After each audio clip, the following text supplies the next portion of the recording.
प्रभु कोई बात नहीं, स्वागत किया, सत्कार किया, आइए प्रवेश करिए हमारे महल में। और बोला कि अब आप घूंघट, मैया रुक्मिणी ने कहा कि हम आपकी बड़ी बहन के जैसे हैं, आप हमारे सामने घूंघट खोल सकती हैं, आप हमारे सामने अपने घूंघट को हटा सकती हैं, तनिक नेक अपने चेहरा को हमको दिखाइए। तो क्योंकि भगवान श्री कृष्ण ने मना कर रखा था तो वो इतना लंबा घूंघट दिखाए ही नहीं। रुक्मिणी मैया ने कहा क्या बात है प्रभु, ये क्या कारण है कि आप कहिए इनसे घूंघट हटाने के लिए, घूंघट क्यों नहीं हटा रही? तो भगवान श्री कृष्ण कहे कि हो सकता है कि तुमसे ज्यादा सुंदर हो, इस बात का अभिमान हो उनको,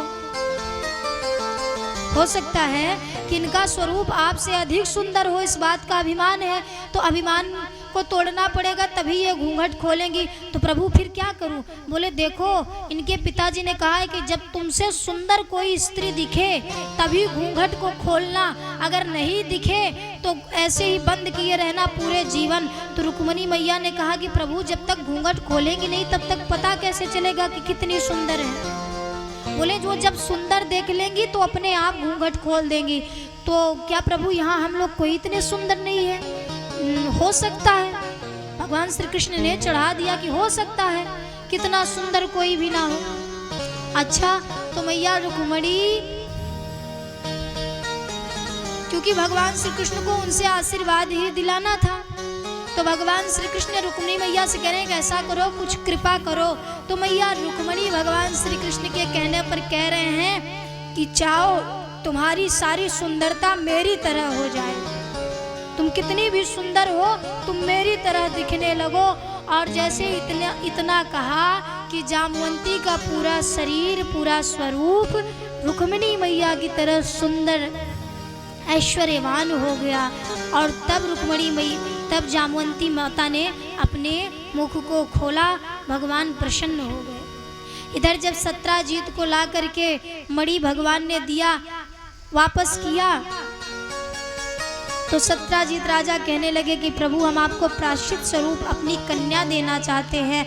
तो सत्यभामा, सत्याजीत की पुत्री है माता सत्यभामा, इनका भी विवाह भगवान से हुआ। इस तरह भगवान की और दूसरी हैं कालिंदी, लक्ष्मणा, जामवंती, रुक्मिणी, सत्यभामा, भगवान की 8 मुख्य पटरानियां हैं। भैष्मी, जामवंती, भामा, सत्या, भद्रा च लक्ष्मणा, कालिंदी, मित्रवंदा चेष्टौ पट्टमहास्त्रियः। 8 भगवान का मुख्य विवाह हुआ। सुखदेव जी महाराज से राजा परीक्षित प्रश्न करते हैं कि प्रभु भगवान के 16,108 विवाह कैसे हुए? बोले उनकी भी कथा मैं आपको सुनाता हूँ। एक दिन व्योमा असुर नाम का राक्षस था, दैत्य था, उसके मन में ये विचार था कि मैं वो छोटी अवस्था वाली कन्याओं का अपहरण करता, बंदी बनाता, कारागार में रखता। उसकी मनोवृत्ति ये थी कि जब इनकी संख्या 16,100 हो जाएगी, 101, 100 कुछ हो जाएगी, तो मैं इनसे एक साथ सबके साथ विवाह करूंगा। जब द्वारिकापुरी में भगवान ने सोने की द्वारिका बनाई, महल बनाया, वहां राज करने लगे, तो वहीं से नजदीक व्योमासुर नाम का राक्षस रहता था। कन्याओं ने सुना कि भगवान श्री कृष्ण का जन्म हुआ है, वो सब पर उद्धार करते हैं, सब पर कृपा करने वाले हैं, हम पर भी करेंगे। तो सभी 16,100 कन्याओं ने मिलकर के भगवान को पुकारा, याद किया। भगवान ने सबके ऊपर कृपा किया, व्योमासुर का वध किया, सबको कारागार बंदी ग्रह से मुक्त किया और सब कन्याओं से कहा कि अपने अपने घर जाओ। जब कन्याओं से कहा कि अब सब लोग अपने अपने घर जाओ, तो कन्याओं ने कहा प्रभु कबहू पूरे ना भय नींद, वास और काम, सारे बंधन छाड़ के भजले सीताराम। हम लोग इस व्योमासुर के बंधन में कई वर्षों से कैद हैं। हम में से कुछ तो जब नवजात अवस्था में थी तभी से हमको बंदी बना लिया गया है, तो हमको बंदी बना लिया गया है। जब हम शिशुपन में ही थे तभी से।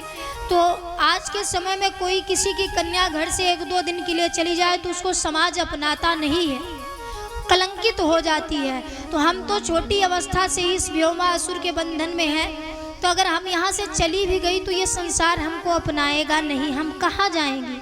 हमारे माता पिता कितने हम में से कितनी ऐसी हैं कि जिसको पहचान भी नहीं पाएंगे कि हम कौन हैं, हमारी अवस्था बड़ी हो गई है। तो सबने भगवान से प्रार्थना की, सब पर भगवान ने कृपा की।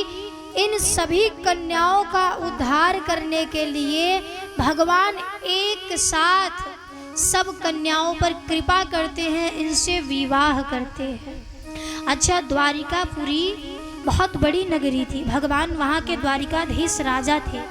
वो चाहते तो द्वार पर उनको दासी बनाकर रख लेते, राजपाट के कार्य में लगा देते, सबको नौकरानी के रूप में रख लेते, सब किसी से पैर दबवाते, किसी से अपने बच्चों की सेवा करवाते, किसी से कुछ करते, सबको अलग अलग कार्य में लगा देते। लेकिन भगवान ने सब कन्याओं का सम्मान किया, सबका भगवान ने एक जैसे दर्जा दिया, सबके ऊपर प्रभु की कृपा हुई।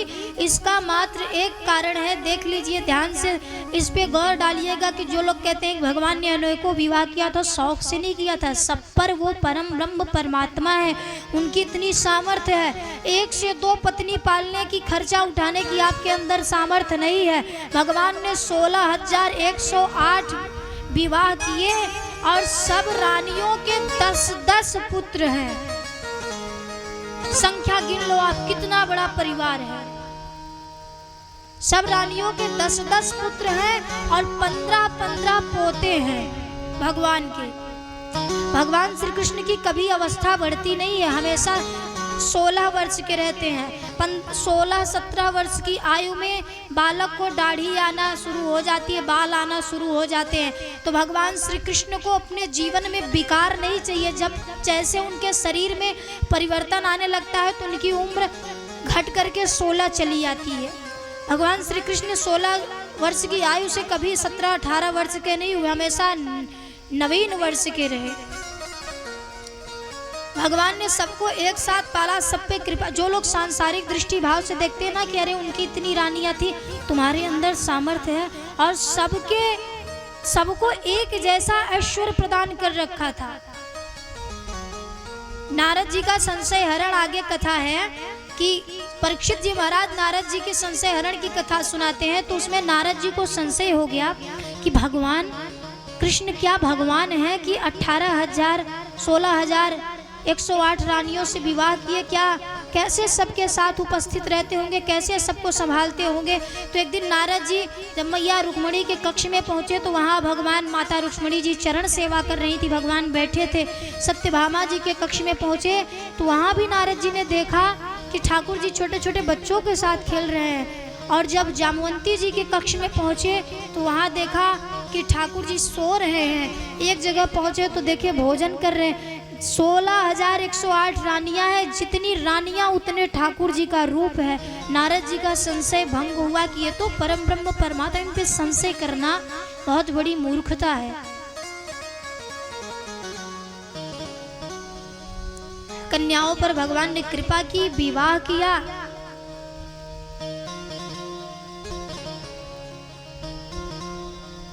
देखिए आज सावधान रहने की जरूरत है, क्योंकि माता जी की थोड़ी अवस्था भी हो गई है, मंच पर बैठती हैं, सारे दिन के दौड़ भाग में उनको थकान लग जाती, और कथा में निद्रा रानी थोड़ा ज्यादा ही घेरती है। सो नहीं रही है, वो ध्यान मुग्ध हो जाती है, मंत्र मुग्ध होकर के कथा सुन समाधि में चली जाती है। ये मत सोचिएगा कि वो सो जाती हैं, सोती नहीं है ना माता जी, आप ध्यान मुग्ध होकर के कथा का श्रवण पान करती है। आइए, श्री ठाकुर जी का सभी कन्याओं पर कृपा की, कन्याओं ने पुकारा, आप हम सभी पुकारेंगे, फिर हमारे ऊपर भी भगवान कृपा करेंगे। ओ मेरा जीवन है तेरे हवाले, श्याम सुंदर मुरलिया वाले। कन्याएं कह रही कि ठाकुर जी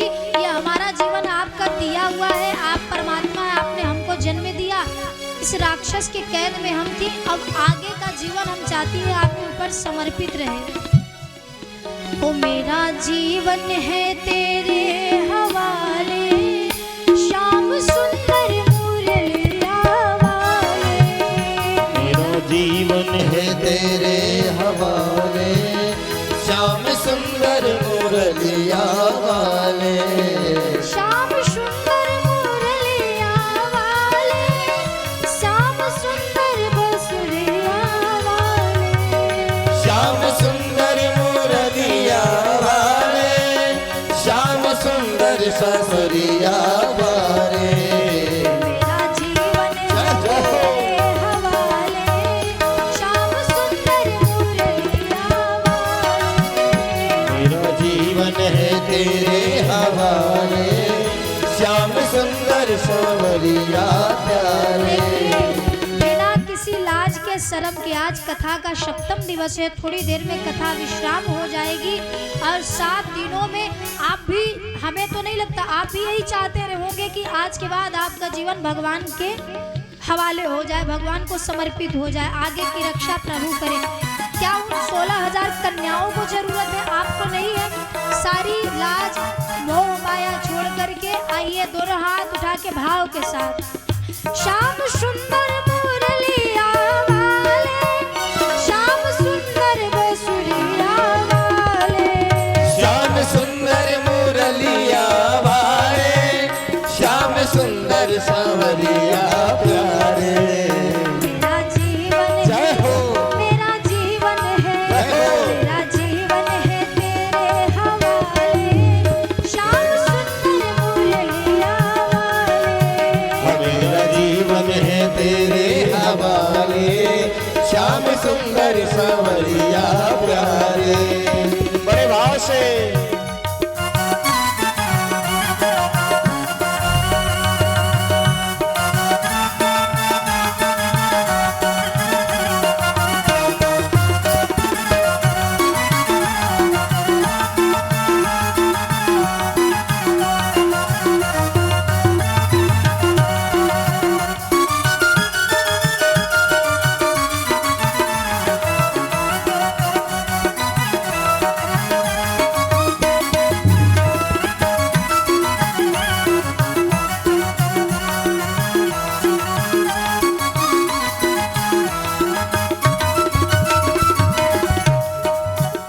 तेरी महिमा है जग से निराली, सारा जग तेरे दर का भिखारी। तेरी महिमा है जग से निराली, सारा जग तेरे दर का भिखारी। तेरी महिमा है जग से निराली, सारा जग तेरे दर का भिखारी। तेरी महिमा है जग से निराली, सारा जग तेरे दर का भिखारी। चाहे जिसको बना दे मिटा दे, जय हो। चाहे जिसको बना दे मिटा दे, श्याम सुंदर मुरलिया वाले।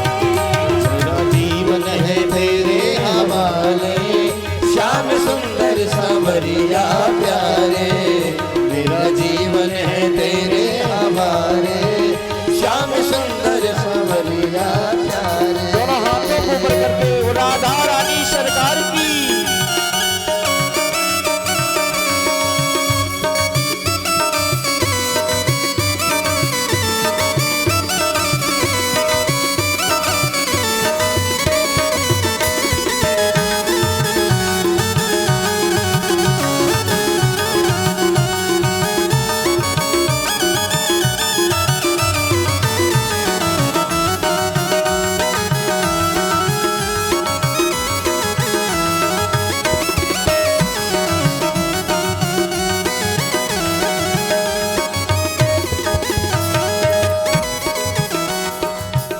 तेरे पीछे हम आते रहेंगे, धुन तेरी हम गाते रहेंगे। तेरे पीछे हम आते रहेंगे, धुन तेरी हम गाते रहेंगे। तेरे पीछे हम आते रहेंगे, गुण तेरे ही गाते रहेंगे। तेरे पीछे हम आते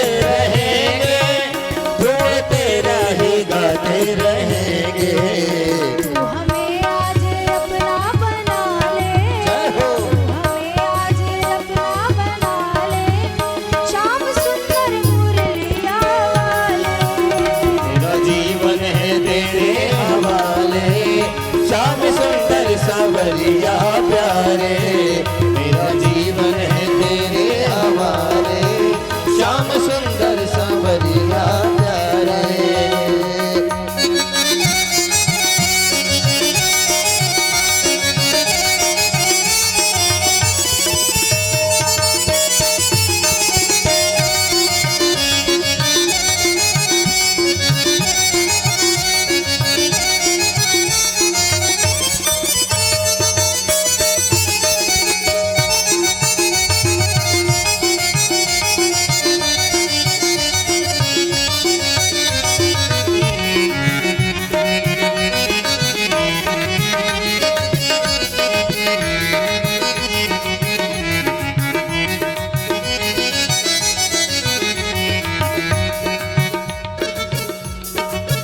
फूल हैं हम तेरे उपवन के, कठपुतली हैं हम तेरे दर के।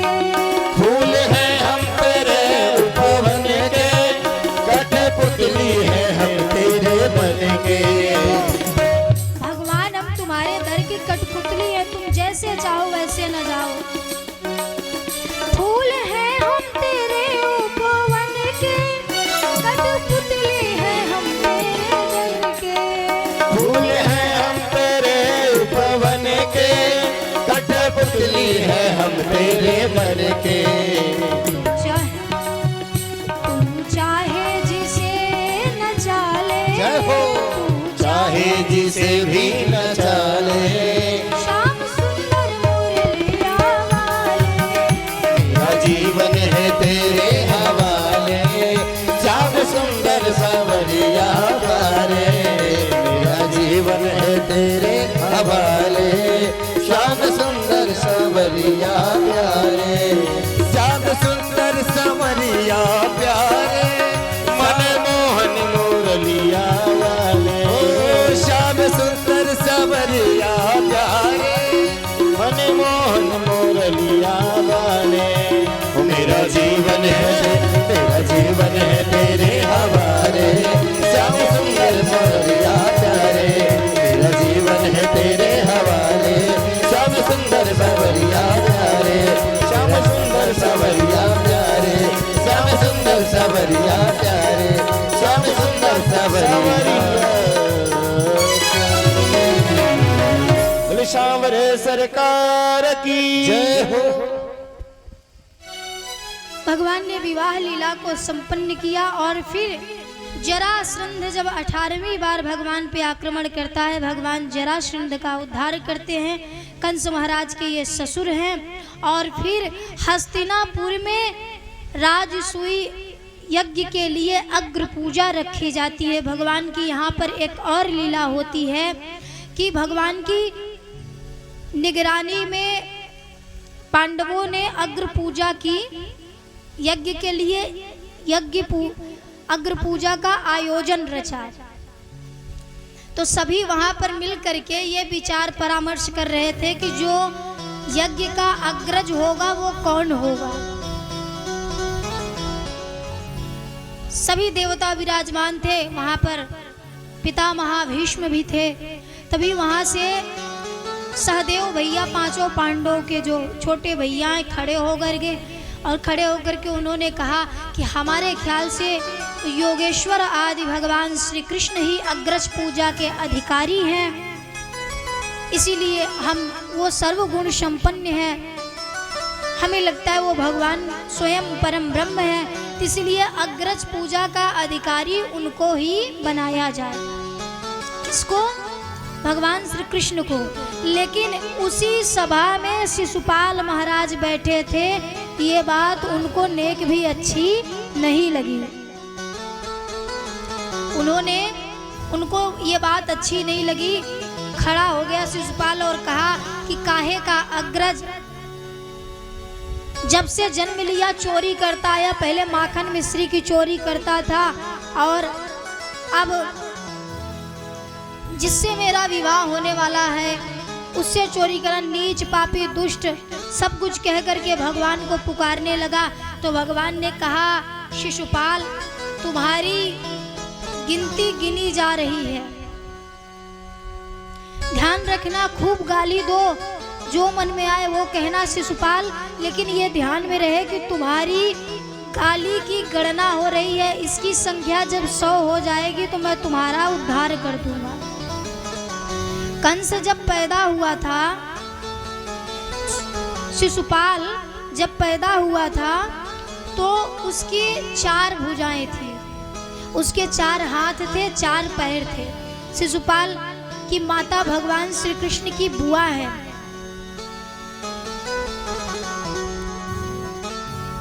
भगवान श्री कृष्ण की छोटी बुआ है शिशुपाल की माता। जब शिशुपाल का जन्म हुआ तो शिशुपाल के 4 हाथ थे, 4 पैर थे। तो बुआ जी से एक बार नारद जी आए थे, वो कह करके गए थे कि जिसकी गोद में जाने से इसके 2-2 अंग नष्ट हो जाएंगे, समझ लेना उसी के हाथों इसकी मृत्यु होगी। थोड़े दिन बाद जब शिशुपाल गोदी में था तो भगवान श्री कृष्ण अपनी बुआ के यहाँ घूमने आए। तो बुआ जी ने शिशुपाल की शिशुपन अवस्था में उठा करके भगवान श्री कृष्ण की गोद में दिया तो शिशुपाल के 4 अंग पैर नष्ट हो गए, 2 हाथ नष्ट हो गए। हाथ 4 थे शिशुपाल के और पैर भी 4 थे। नारद जी ने कहा था जिसकी हाथ में जाकर के इसके 2 अंग नष्ट हो जाएंगे उसी से इसकी मृत्यु होगी। बुआ जी के यहाँ घूमने आए भगवान श्री कृष्ण और शिशुपाल को गोद में लेते ही शिशुपाल के 2 अंग नष्ट हो गए। तो बुआ जी समझ गई कि भगवान श्री कृष्ण ही अपनी भाई का वध करेंगे, शिशुपाल का वध करेंगे।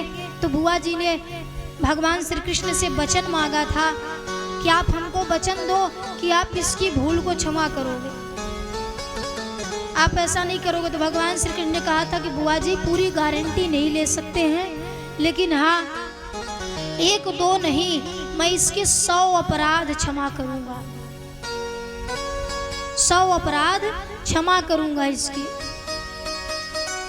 तो बुआ जी ने सोचा कि कोई बालक 1, 2, 10, 5, 20, 30 अपराध कर सकता है, 100 थोड़ी करेगा, इतनी मात्रा में तो नहीं कर सकता।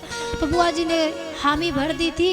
और आज जब शिशुपाल भगवान श्री कृष्ण को गाली दे रहा है तो भगवान श्री कृष्ण ने सावधान कर दिया कि शिशुपाल सावधान रहना, तुम्हारी गालियों की गिनती हो रही है, तुम इस सभा में जितनी गाली देना चाहो दे लो, लेकिन अगर इसकी संख्या 100 हुई तो मैं तुम्हारा तुरंत वध कर दूंगा।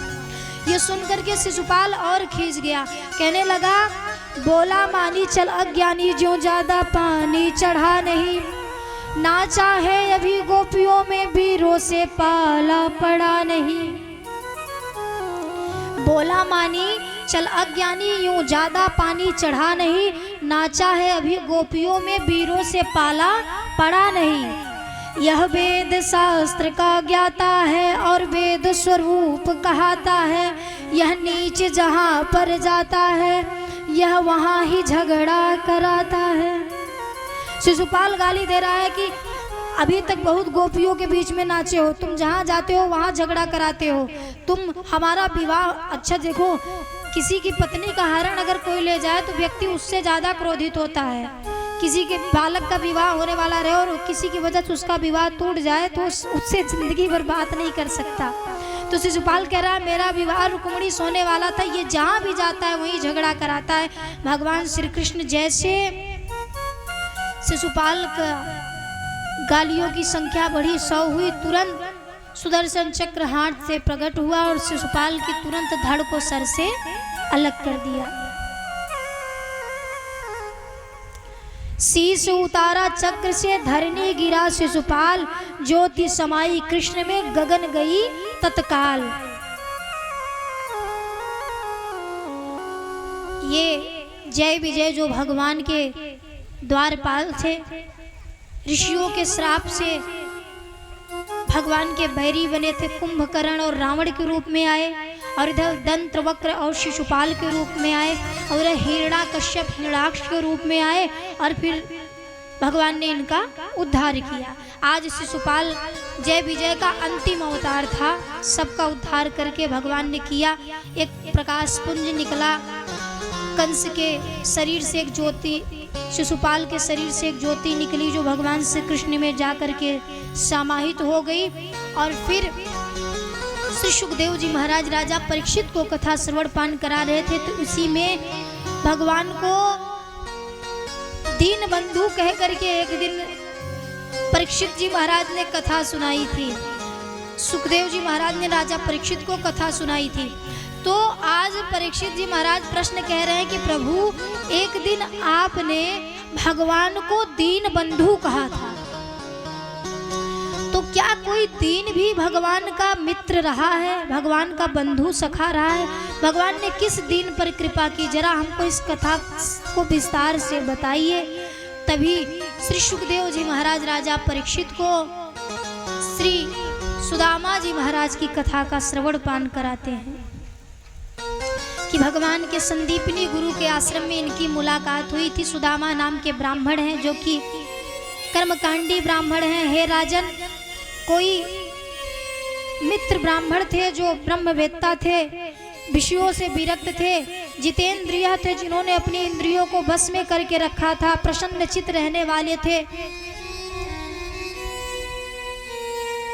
इनकी कई संतानें थी, भिक्षा याटन करके जीवन का यापन करते थे।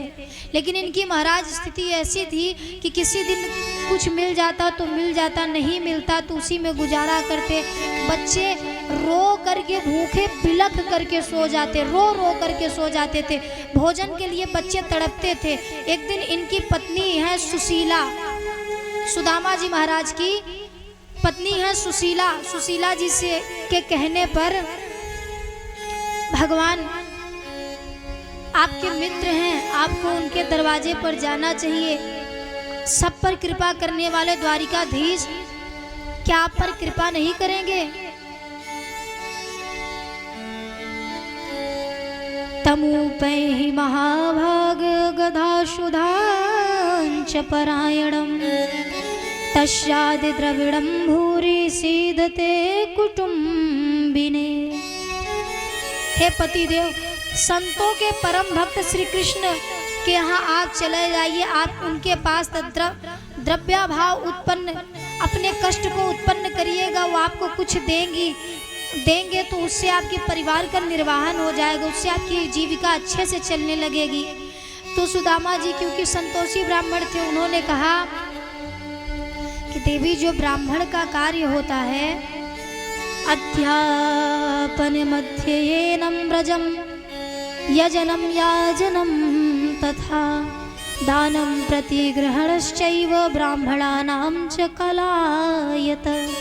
ब्राह्मण का काम होता है विद्या पढ़ना, पढ़ाना, अध्ययन करना, कराना, यज्ञ करना और कराना, दान लेना और दान देना, इससे अधिक कोई कार्य नहीं होता। तो जो हम मांगन गए सो मर गए, मरे जो मांगन जाए, और उनते पहले वो मरे जिनसे निगसत नाए।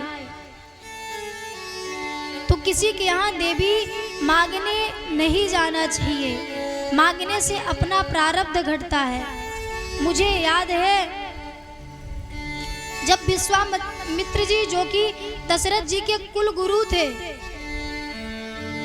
दशरथ जी के गुरु जी थे, और उन्होंने उनके ही आशीर्वाद से इनके घर पुत्र रत्न की प्राप्ति हुई थी। जब इनका आगमन हुआ तो दशरथ जी ने इनका खूब स्वागत किया था, सत्कार। विश्वामित्र महा मुनि ज्ञानी बसहि विपिन शुभ आश्रम जानी। और जब इनका आगमन सुना, के ही कारण आगमन तुम्हारा कहूँ सो करत लावो वारा।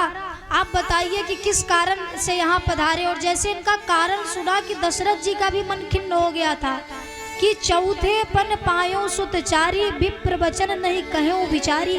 कि आप कम से कम सोच समझ करके मांगते कि मैंने उम्र के चौथे चरण में पुत्र की प्राप्ति पाई है, तो देने से इनकार कर दिया, तो भले भगवान श्री कृष्ण मेरे मित्र हैं, मित्र के यहाँ कभी मांगने नहीं जाना चाहिए।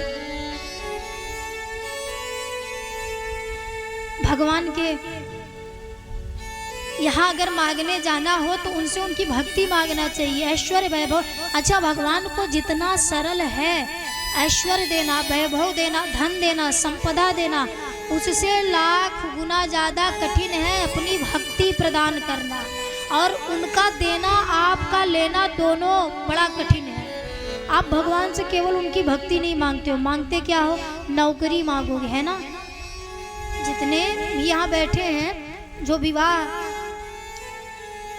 जिनका हो गया है वो परिवार में सुख शांति वो मांगेंगे, धन मांगेंगे, ऐश्वर्य मांगेंगे, वैभव मांगेंगे। और जिनका नहीं हुआ वो नौकरी मांगेंगे, चाकरी मांगेंगे, सब कुछ तभी भगवान की भजते हैं। तभी कहते नहीं कि जो धावे फल पावे, धाते भी इसीलिए है फल पाने के लिए। और कितना बड़ा झूठ, तेरा तुझको अर्पण क्या लागे मेरा।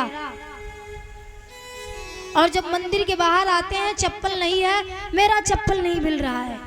अभी तो कहा कि तेरा तुझको अर्पण है। कोई भक्त था, जल्दी मंदिर नहीं जाता था, मंदिर के बाहर चप्पल उतार करके भगवान के दर्शन करने गए। वहां से आए तो उनकी पादुका गायब हो चुकी थी। तो दौड़े दौड़े भगवान के पास जा रहे थे कि अब इसीलिए जल्दी हम मंदिर नहीं आते हैं, आज मंदिर दर्शन करने भी आए तो हमारा पादुका हमारी गायब हो गई। तो गए दौड़े दौड़े जा रहे थे भगवान से कहने के लिए कि हमारा चप्पल गायब हो गया तुम्हारी वजह से।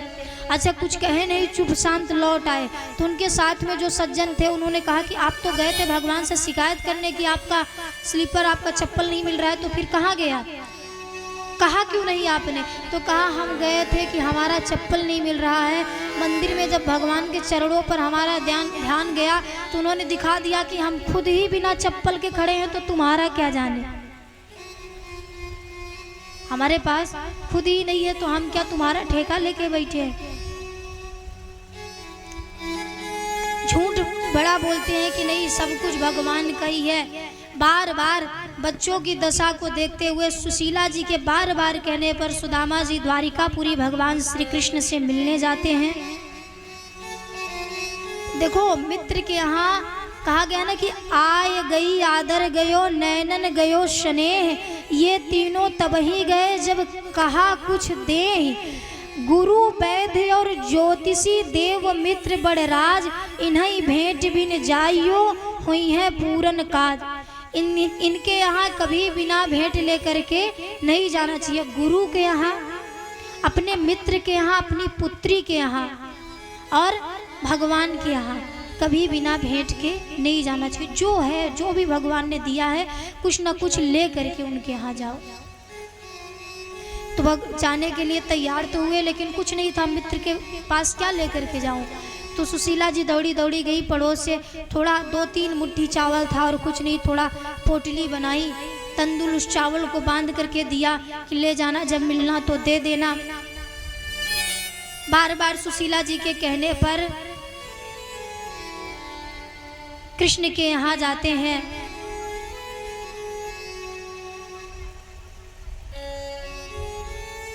द्वारिकापुरी पहुंचे।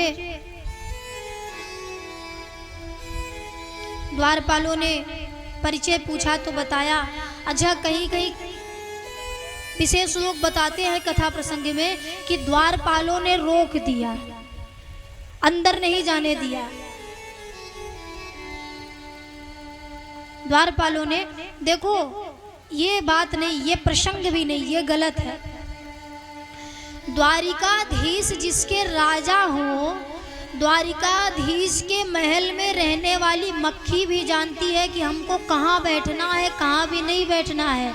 जिसका भगवान को दर्शन प्राप्त हो जाए, जिसका वो सानिध्य प्राप्त हो जाए, जो भगवान की छत्र छाया में रह ले, क्या भगवान के अनुचर, भगवान के द्वारपाल इतने दुष्ट थे कि वो सुदामा जी को जाने से रोक देंगे? जैसे सज्जन के मित्र सज्जन ही होते हैं, दुर्जन नहीं होते। जैसे भक्त का सखा भक्त ही होता है, वैसे भगवान के दास्य जो हैं वो भगवानमय ही थोड़े बहुत रहते हैं। तो क्या उनमें इतना बड़ा दुर्गुण था कि वो सुदामा जी को रोक देंगे, गिरा देंगे? जैसे हम टीवी सीरियलों में देखते हैं कि सुदामा जी को रोक दिया, रोने लगे, अंदर नहीं जाने दिया, ऐसा नहीं है। हाँ, द्वारिकापुरी नगरी बहुत बड़ी नगरी है। यहाँ से जैसे आपकी मेन सड़क, इतनी दूर पर भगवान के मुख्य द्वार है जहाँ पर द्वारपाल लगे हैं, और यहाँ से आधा किलोमीटर दूर, इतनी ज़्यादा दूर भगवान की राजगद्दी सिंहासन लगा है।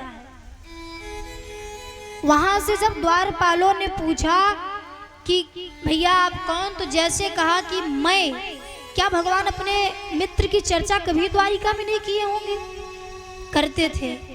जैसे भगवान ने सुना, द्वारपालों ने सुना कि मैं सुदामा कृष्ण का मित्र, तो द्वारपाल ऐसे नहीं किए कि हम दौड़ के जाएंगे बताने, तो बड़ा समय लग जाएगा।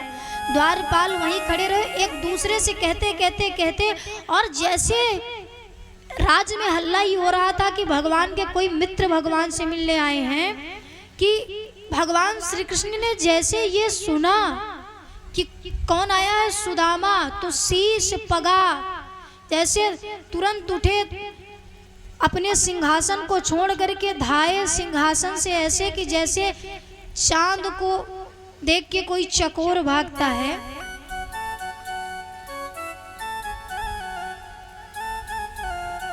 किसी चीज की सुध, कहीं मुकुट तो कहीं पट उलझा, मिलने को व्याकुल हिरना दौड़ा। इस तरह से भगवान श्री कृष्ण सुदामा जी से मिलने के लिए बाहर दौड़े। बाकी ये प्रसंग गलत है। नाथ एक भिक्षुक खड़ा, विप्र सुदामा नाम, मुझे बताता कुछ नहीं, कहता प्रभु से काम।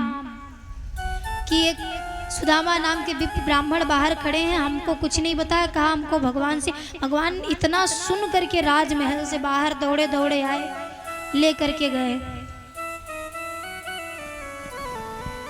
शीस पगान झगा तन पे, प्रभु जाने को आही बसे की ग्रामा, धोती फटी सिलटी दुपटी, हर पाया उपा नहीं की नहीं सामा।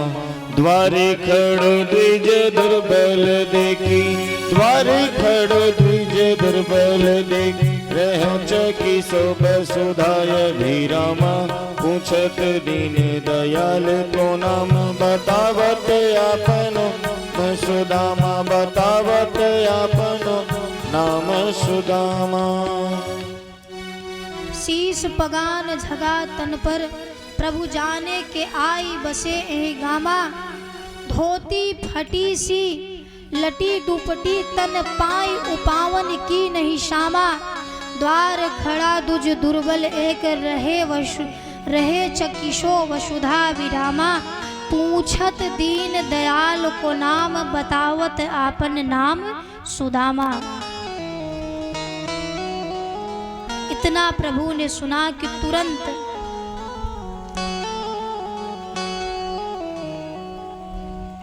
जैसे भरत भैया जब पधारे चित्रकूट की भूमि पर, तो रामचंद्र जी उठ करके सिंहासन से दौड़े थे। आज जैसे भगवान श्री कृष्ण ने सुना कि सुदामा जी आए हैं, दौड़े उनकी अगवानी करने के लिए।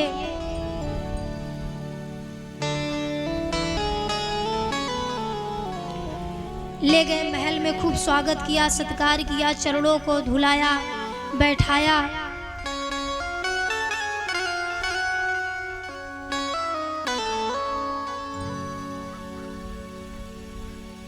ठाकुर जी अपने मित्र सुदामा को बहुत दिन बाद पाए हैं। रात्रि के समय जब सारे कार्य से निवृत्त हो गए, तो मित्र के चरण दबाते हुए बैठे हैं। और ठाकुर जी इसलिए बहुत दिन तक दुखी थे कि जब इतनी बड़ी बड़ी बेवाई सुदामा जी के पैरों में फूटी देखी, उनकी स्थिति देखी कि ठीक से जो तन पर धोती है, मलिन वस्त्र है, वो भी फटे हुए हैं। देखी सुदामा की दीन दशा, करुणा करके करुणा निधि रोए। पानी परात को हाथ छुओ नहीं, आंसुअन के जल से पग धोए। सुदामा की ऐसी दशा को देख करके भगवान श्री कृष्ण जब उनके पैरों को धुलने के लिए जल, रानियां कलश में लेकर के खड़ी है, चंदन हल्दी पानी, तो हाथ पैरों में नहीं लगा, जल लिया ही नहीं, रो रो करके धुल डाले। अच्छा, जिसका मित्र द्वारिकाधीश हो, जिसके मित्र, जिसके पास ऐश्वर्य की कोई संपदा नहीं, जिसपे संपूर्ण पृथ्वी पलती हो, जिसके धन से, अगर उसका मित्र दुखी रहे तो क्या उसके मित्र के मन में पीड़ा नहीं होगी? भगवान अगर सुदामा जी को बिना आए कृपा कर देते तो मित्र वाला भाव खत्म हो जाता। जैसे हमारे पास बहुत कुछ है, अरबों खरबों में से किसी को निकाल के कुछ दे दिया तो क्या दिया? कुछ नहीं दिया। आपके पास 1 रुपए कमाई हो, उसमें से 25 पैसा निकाल को किसी दीजिए, वास्तविक दान उसे कहते हैं। जैसे आपके पास अरबों खरबों आ रहा है, आपने उसमें से 50 100 निकाल के किसी को दिया और नाम रखा दान चंद, अपना नाम रखा दान चंद, तो फिर क्या दिया आपने? कुछ भी नहीं दिया। ना हो दो तो जाने हाँ पता चले।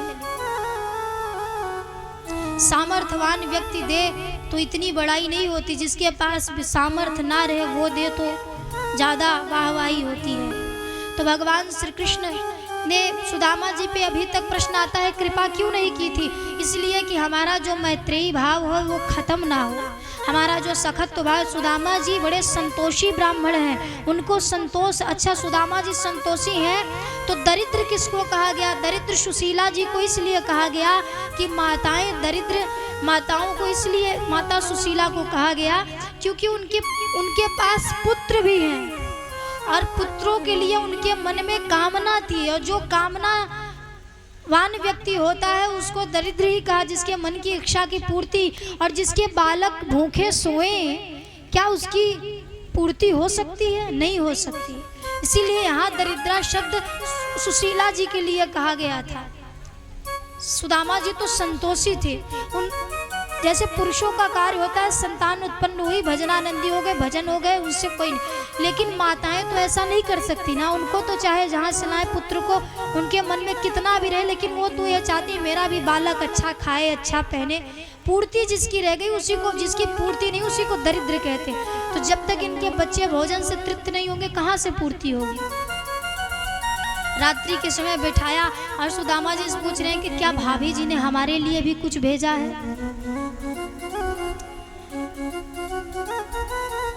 क्या भाभी जी ने हमें कुछ नहीं दिया? अच्छा, लाज के मारे 16,108 रानियां खड़ी हैं, जो तंदुल दिए हैं, टूटे हुए चावल मैली सी पोटली में बांध करके लाए हैं, उसको सुदामा जी देने से इनकार, शर्म आ रही, लाज आ रही, उसको छिपाया जा रहा है। बोले कुछ नहीं दिया, कुछ नहीं दी थी लेकिन हम भूल गए। भगवान श्री कृष्ण समझ रहे हैं कुछ तो छिपा रहे हैं। जबरदस्ती भगवान श्री कृष्ण ने कहा कि सुदामा आज भी तुम सुधरे नहीं, गुरु माता के द्वारा दिया गया प्रसाद तुमने वन में अकेले पाया था। अच्छा सुदामा जी साधारण नहीं है, ये प्रसंग भी ध्यान से सुनिएगा, आपके काम योग्य है कि सुदामा जी गरीब क्यों हुए, क्यों उनके ऊपर थोड़ी सी कृपा इसलिए हटी कि एक बार संदीपनी गुरु जी के आश्रम में जब दोनों लोग शिक्षा ग्रहण कर रहे थे, मित्र थे, तो वहां पर एक कोई बुढ़िया माता जी थी, कथा आती है, उनके पास खाने योग्य कुछ भी नहीं था। वो मांग करके कहीं से कुछ अन्न एकत्रित करके ले आई थी, रखी थी, और वहां से एक भूखा भिखारी गुजरा, वो उनके पोटली को चुरा करके ले करके जाता है। और जब वो ले करके वहाँ से चला तो माता जी ने कहा कि तुम हमारे यहाँ रखे थोड़े से जो भी हमने अपने पाने के लिए रखा था उसको लेकर इसको खाते ही दरिद्र हो जाओगे। और वो चोर आगे जा कर के संदीपनी गुरु जी के आश्रम में पहुँचते ही आश्रम के प्रांगण में उसको छोड़ देता है। गुरु माता जी को इस चीज़ का ज्ञान नहीं है। सुदामा जी बैठे ये सारा दृश्य देख रहे थे, और जब जंगल में वही पोटली माता जी ने पाने के लिए दी तो सुदामा जी ने सोचा कि अगर मेरा मित्र इसको खा लेगा तो इसको बहुतों का उद्धार करना है, तो कृष्ण दरिद्र हो जाएंगे। ये सुदामा जी मित्र हैं, तो मित्र का भाव होता है। देखिए दुनिया के सारे रिश्ते, सारे बंधन भगवान बना करके भेजता है, बेटा बेटी, पति पुत्र, पिता नारी, सब कुछ। लेकिन एक मित्र ही ऐसा बंधन है जिसका आपको आकर के यहाँ बनाना पड़ता है, अपने से चयन करना पड़ता है। तो मित्र भी ऐसा चुनना कि जो आपके बुरे समय में कार्य दे, काम दे। सुदामा जी पर भगवान ने कृपा की, वो तंदुल भगवान सुदामा जी से छीन करके 2 मुट्ठी तंदुल पाते हैं, तीसरी मुट्ठी बगल में खड़ी रुक्मणी माता पकड़ लेती हैं। हाथ गयो प्रभु को कमला कहे नाथ, कहा तुमने चितधारी तंदुल खाई मुट्ठी दो लीने, कियो यह दीन द्वे लोक बिहारी। कि 2 लोगों का तुमने 2 मुट्ठी तंदुल खा के दान कर दिया। खाई मुट्ठी तीसरी अब नाथ, कहा निजवास की आस बिचारी। रंकई आप समान कियो प्रभु, चाहत आप न होई भिखारी। कि आप अपना भी लोग तीसरी मुट्ठी में खा करके दान देने का सोच रहे हैं, कहाँ निवास करने का विचार है, बैकुंठ भी दे देंगे। तो 2 मुट्ठी खा करके सुदामा जी को भगवान ने 2 लोग प्राप्त किए थे, पृथ्वी और स्वर्ग। तीसरी खा करके अपना बैकुंठ भी देने वाले थे। तो बगल में खड़ी लक्ष्मी स्वरूपा माँ रुक्मणी ने हाथ पकड़ लिया कि प्रभु, बलि के द्वार पर आप मांगने गए थे, ब्राह्मण के वेश में ही थे, तो आपने बलि को राजा बलि से केवल बलि बना के छोड़ा था। तो इसी तरह ब्राह्मण के वेश में आज सुदामा जी आए हैं, तो क्या वो भी आपको कहां से कहां पहुंचा सकते हैं, इसलिए देते वक्त ध्यान रखिएगा। भगवान श्री कृष्ण ब्राह्मणों का सम्मान करते हुए बोलते हैं, विप्र प्रसादात् धरणी धरो हम, विप्र प्रसादात् लक्ष्मीपते हम। गोविंद बोले छोड़ो इन बातों को, जो देना था सुदामा जी को दे दिया। अब फिर कृपा करते हैं, सुदामा जी से पूछते हैं कि क्या जब आप अपने घर से चल रहे थे तो भाभी जी ने मेरे लिए कुछ कहा है, कोई संदेश भेजा है? कुछ तो कहा होगा कि जा करके कृष्ण से कहना कोई हाल चाल कुछ भी। तो यहाँ पे सुशीला की दशा को कहते हुए सुदामा जी के नेत्रों में अश्रु आ गया। कही सुशीला ने प्रभु गयो सुदामा रोई, शाम हमारी कुटियन में रोज 11 हो।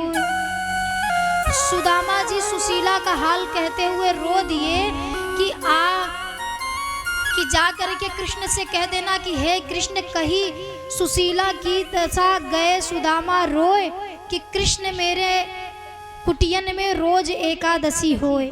मेरे बच्चे जिस तरह लोग एकादशी व्रत रखते हैं तो बिना कुछ खाए पिए सोते हैं, उसी तरह मेरे कुटिया में रोज एकादशी होती है। मेरे बच्चे रोज बिना भोजन के सो जाते हैं, कुछ भी नहीं पाते हैं। भगवान श्री कृष्ण के नेत्रों से अश्रु जलधारा बहने लगी, कहने लगे, होनी थी सो हो गई, अब नहीं ऐसो होए, भाभी तेरे महलन में अब रोज 12 होए। सुशीला की जब दशा बोले सुदामा जी ने तो कहा कि कहा तो सुशीला की दशा दई सुदामा रोए, कृष्ण मेरी कुटियन में रोज 11 होए। भगवान श्री कृष्ण ने कहा कि अब जा करके भाभी से ठीक इसका उल्टा कह देना कि होनी थी सो हो गई, अब नहीं ऐसो होए, भाभी तेरे महलन में अब रोज 12 हो। अब कुटी नहीं रह गई, अब महल बन गया। अब तुम चाहो तो रोज भंडारे करवाओ, रोज अच्छे अच्छे प्रसाद पवाओ। रात्रि में भगवान श्री कृष्ण से सुदामा जी का वार्तालाप हो रहा है, पूछ रहे हैं कि हे कहाँ थे अभी तक, कैसे इतने दिन बाद याद किया। जब कई मित्र बहुत दिन बाद मिलते हैं तो आइए हम भी थोड़ा भजनों का आनंद लें, फिर कथा के शेष प्रसंगों में प्रवेश करते हैं। ओ मेरो बालोपन को यार सुदामा कैसे आयो, सुदामा कैसे आयो, मेरे यार कैसे आयो। ओ मेरो बालोपन को यार सुदामा कैसे आयो, मेरो बालोपन को यार सुदामा कैसे आयो।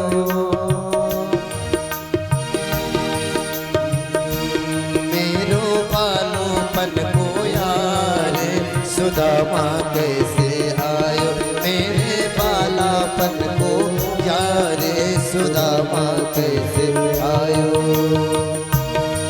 सुदामा कैसे आयो, सुदामा कैसे आयो, सुदामा कैसे आयो, सुदामा कैसे आयो, मेरे बाला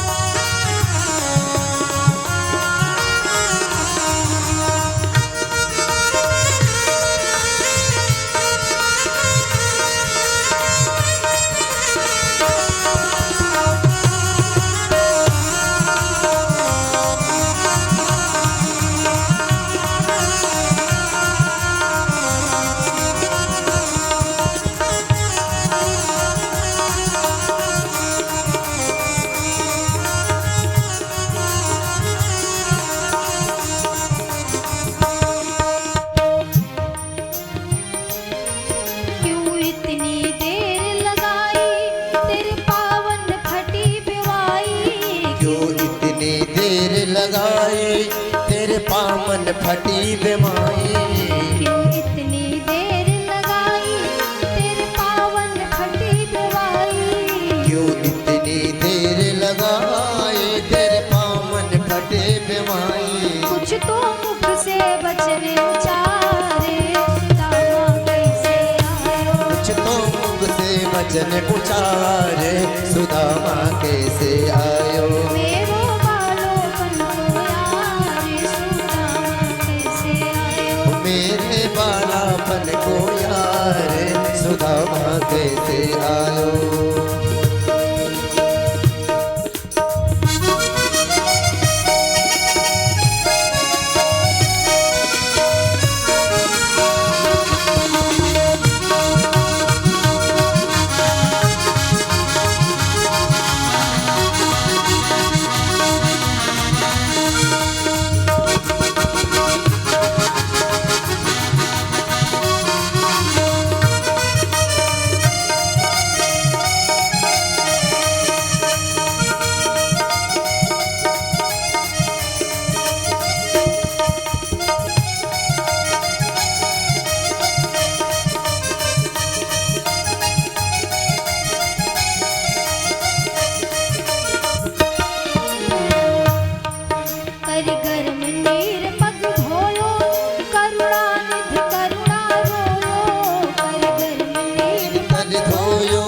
करुणा कर कर निधि रोयो। कर घर में नीर पग धोयो कान्हा करुणा कर रोयो। निधि पग धोयो करुणा कर कान्हा रोयो।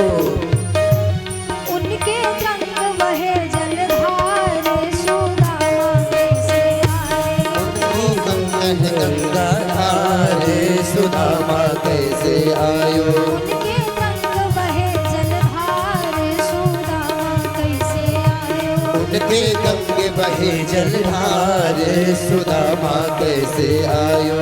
मेरे भलापन को यार सुदामा कैसे आयो।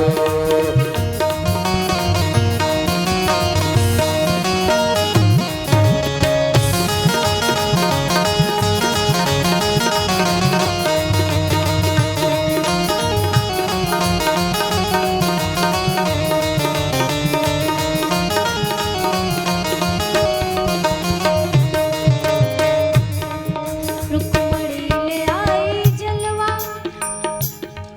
रुक्मणी ले आई जलवा तुम पी लो सुदामा भैया। रुक्मणी ले आई जलवा तुम पी लो सुदामा भैया। रुक्मणी ले आई जलवा तुम पी लो सुदामा भैया। रुक्मणी ले आई जलवा तुम पी लो सुदामा भैया। चरण धुला रहे भगवान सुदामा कैसे आए।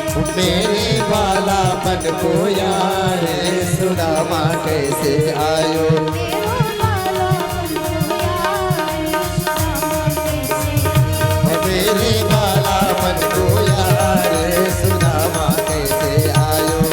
सुदामा कैसे आयो। सुदामा कैसे आयो।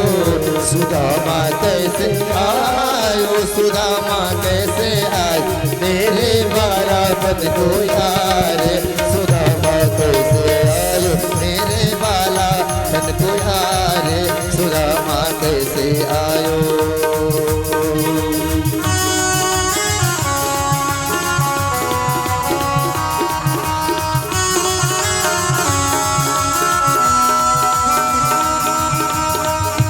मेरे बालापन को यार सुदामा कैसे आयो। सुदामा कैसे आयो। सुदामा कैसे आयो।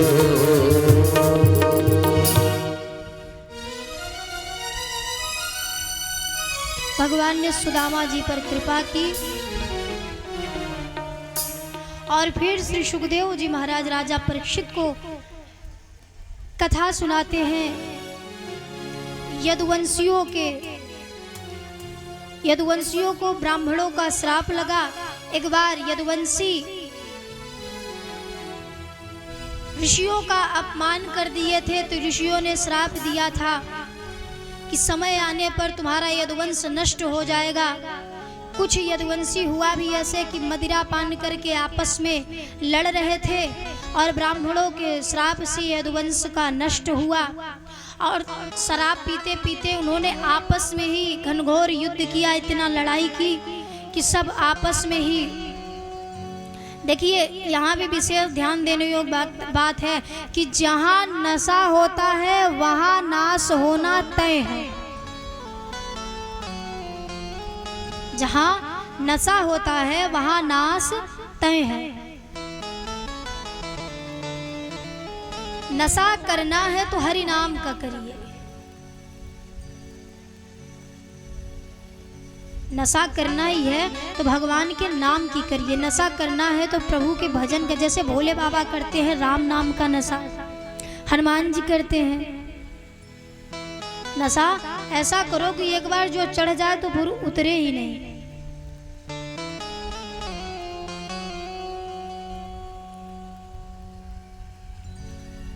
इसी तरह यदुवंशियों के वंश का विनाश हुआ और फिर श्री सुखदेव जी महाराज राजा परीक्षित को कथा सुनाते हैं दत्तात्रेय जी की।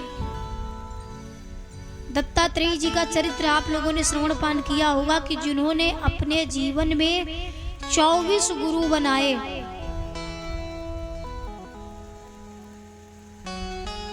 यदु दत्तात्रेय जी संवाद जिसे कहते हैं, इन्होंने अपने दत्तात्रेय जी के जीवन की बात है कि ये अपने जीवन में 24 गुरु बनाए, सबसे कुछ ना कुछ सीखा। अपने गुरुओं का नाम बता रहे कि वायु, आकाश, जल, अग्नि, चंद्रमा, सूर्य, कबूतर, अजगर, समुद्र, पतंगा, भंवरा, मधुमक्खी, हाथी, शहद निकालने वाला और हिरण, मछली, पिंगला, वैश्या, कुंवरी बालक, कुंवारी कन्या, बाण बनाने वाला सर्प, मकड़ी बनाने वाला जीव, सबसे कुछ न कुछ सीखा। भंगड़ी क्रीड़ा करने वाली जो छोटे छोटे जीव, सबसे इन्होंने अपने जीवन में कुछ न कुछ सीख ली। देखो अगर यहाँ दत्तात्रेय जी ने बहुत अच्छी सीख दी है कि जैसे वायु सर्वत्र निर्लेप होकर विचरण करती है। जब हवा बहती है तो ये नहीं कहती कि ये पापी का घर है, इसके घर में नहीं जाना, ये इसका है, ये मेरे दुश्मन का है, वो सब जगह लगती है। आकाश से बरसने वाला पानी हर एक समान बूंद हर जगह गिरती है। ऐसा नहीं होता कि इनके घर में ज़्यादा बरसेंगे, इनके घर में कम बरसेंगे। तो सबसे कुछ ना कुछ पूछते हैं कि अग्नि से सीखा कि सूखी गीली अच्छी बुरी जो भी हो, जो तुम्हारे लपेट में आ जाए सबको जला दो। संत भक्तों का ये काम होता है कि फिर जो संत होते हैं, भक्त होते हैं, महात्मा होते हैं, वो ये नहीं देखते कि हमारे पास ये बुरा व्यक्ति आया है कि अच्छा आया है कि कैसा। उनके लपेट में जो भी आ जाता है सब संतमय हो जाते हैं। सज्जन व्यक्ति के सदैव संगत करनी चाहिए। दुर्जन की करोगे तो बुद्धि वैसी हो जाएगी, सज्जन की करोगे तो बुद्धि भी सज्जन हो जाएगी। चंद्रमा से सबसे कुछ ना कुछ इन्होंने सीखा। देखिए सर्प से इन्होंने यह सीखा था कि अजगर करे न चाकरी, पंछी करे न काम, दास मलूका कह गए बस यही दाता, सबके दाता राम। ये दत्तात्रेय जी के चरित्र का वर्णन यहाँ से देखिए, हमको कुछ ना कुछ सीखने को मिलता है। ये जो हमारा जीवन है ये सीखने का एक साधन है। यहाँ तब तक सीखना होता है जब तक चले नहीं जाते। कभी अहंकार में मत रहिए। कोई आपके सामने कुछ ज्ञान की बात बताए तो ये मत सोचिए कि हाँ थोड़ा बहुत काम, हम आप जो बता रहे हो हमको मालूम। भले कुछ ना, कुछ लोगों का ये स्वभाव होता है मालूम कुछ नहीं है, लेकिन अहंकार बस कह देते हैं हमको तो मालूम है, हमारी इतनी उम्र निकल गई, हमारी इतनी उम्र निकल गई, हमको मालूम है, हमको उम्र का तजुर्बा है। जरूरी नहीं, निकल गई ना, निकलने में और बीतने में जमीन आसमान का फर्क। निकल तो सबकी जाती है, जैसे तैसे कट तो सबकी जाती है। कथा को विश्राम भी देना है, आज विश्राम दिवस है तो कथा का सार भी बोला जाएगा। अभी आपको बताया जाएगा। 9 योगेश्वरों की कथा का श्रवण पान कराते हैं श्री सुखदेव जी महाराज राजा परीक्षित को।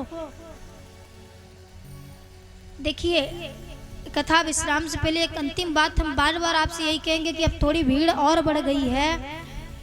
यहाँ कोई भी बैठे ये मत सोचिएगा कि मैं ब्राह्मण नहीं हूँ, मैं पंडित नहीं हूँ। सिर्फ मेरा, जो ब्राह्मण होते हैं, जो पंडित होते हैं, उनका ही काम है माला जपना, उनका ही काम है पूजा करना, उनका ही काम है पाठ करना।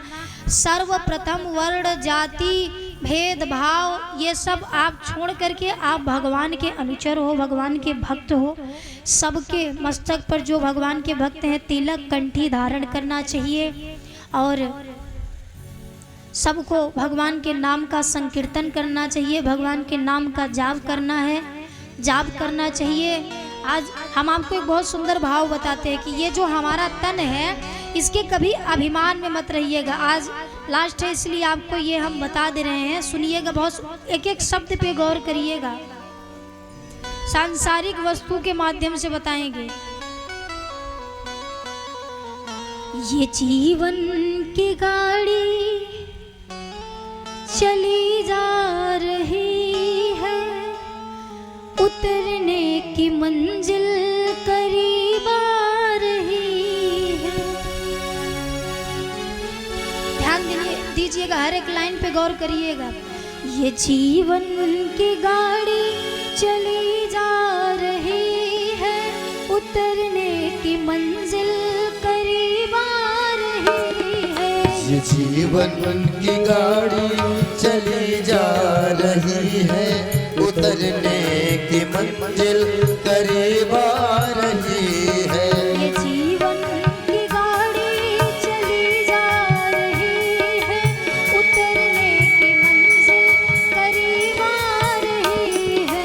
जीवन की गाड़ी चली जा रही है, उतरने की मंजिल करीब आ रही है। देखिए,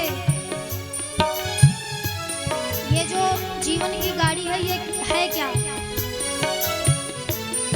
ये नर्तन ही ट्रेन है, आयु रिजर्वेशन। ये नर्तन ही ट्रेन है, आयु रिजर्वेशन। ये नर्तन ही ट्रेन है, आयु रिजर्वेशन।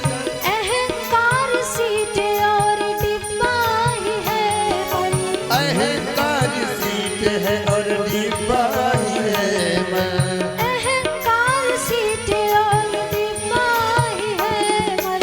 अहंकार सीट है और डिब्बा है मन। और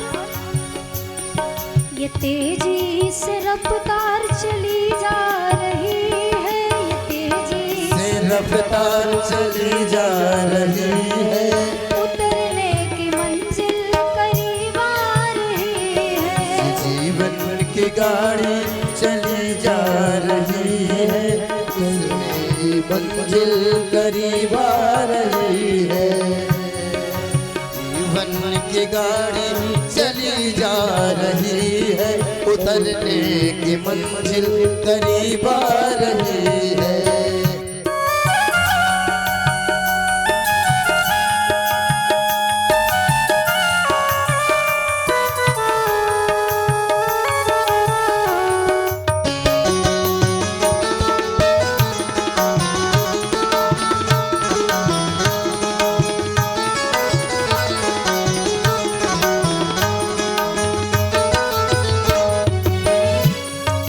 देखिए, जब यह गाड़ी चली तो सबसे पहले क्या मिला?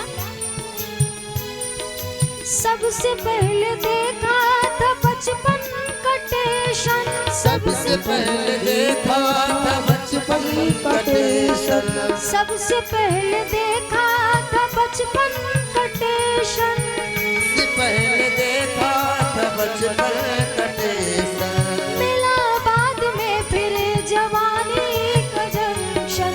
मिला बाद में फिर जवानी का जंक्शन।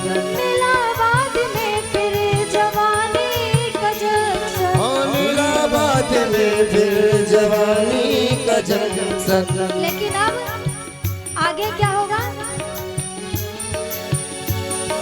बुढ़ापे से आगे बढ़ी जा रही है, बुढ़ापे से आगे बढ़ी जा रही है, उतरने की मंजिल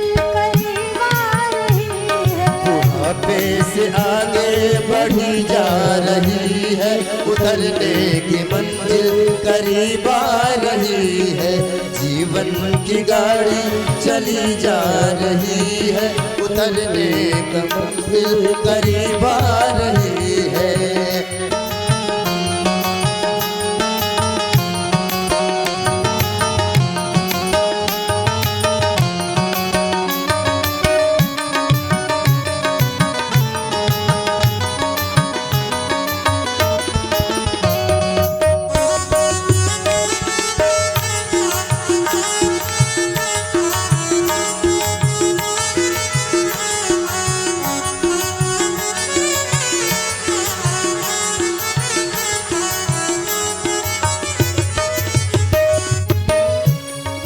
मनुष्य जीवन जो है वो कितनी व्यस्तता में व्यस्त है। इस गाड़ी का क्या कार्य है, करती क्या है? दिन रात पटरी पे ये दौड़ती है, दिन रात पटरी पे ये दौड़ती है, दिन रात पटरी पे ये दौड़ती है, हाँ दिन रात पटरी पे ये दौड़ती है, मुसाफिर को उसकी जगह छोड़ती है, मुसाफिर को उसकी जगह छोड़ती है, मुसाफिर को उसकी जगह छोड़ती है, मुसाफिर को उसके जगह छोड़ती है। जो ट्रेन की एसी डिब्बा में सफर किए होंगे उनको मालूम होगा कि बाहर वाला व्यक्ति अंदर नहीं देख सकता, लेकिन अंदर वाले व्यक्ति को बाहर का सब कुछ दिखाई देता है। यही खेला है कि यह बाहर वाला व्यक्ति सब कुछ नहीं देख सकता, लेकिन जो अंदर बैठा है वो तो बाहर का सब कुछ देख सकता है। ये रास्ते के सब दृश्य दिखला रही है, ये रास्ते के सब दृश्य दिखला रही है, ये रास्ते के सब दृश्य दिखला रही है, रास्ते के सब दृश्य दिखला रही है, उतरने की मंजिल करीब आ रही है, उतरने की मंजिल करीब आ रही है, जीवन की गाड़ी चली जा रही है, उतरने की मंजिल करीब आ रही है, जीवन की गाड़ी चली जा रही है, उतरने की मंजिल करीब आ रही है, उतरने की मंजिल करीब आ रही है।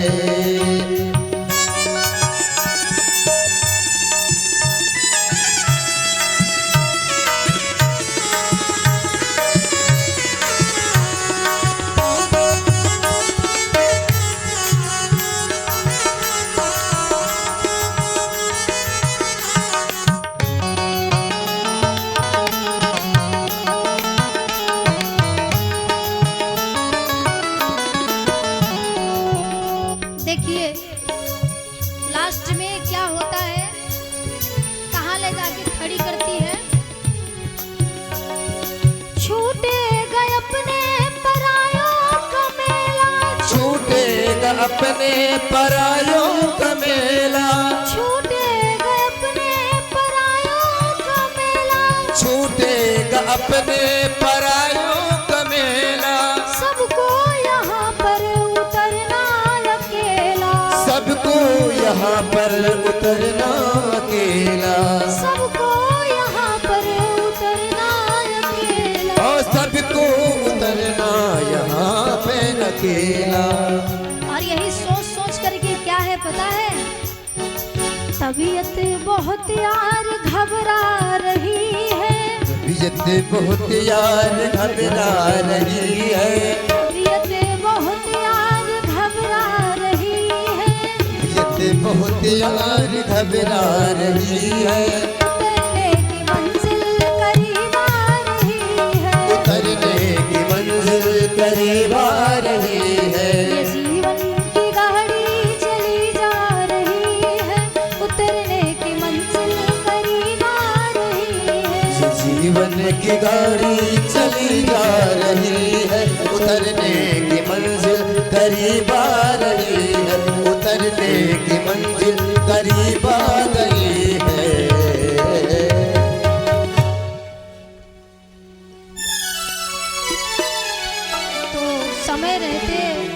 इस गाड़ी का उपयोग कर लीजिए।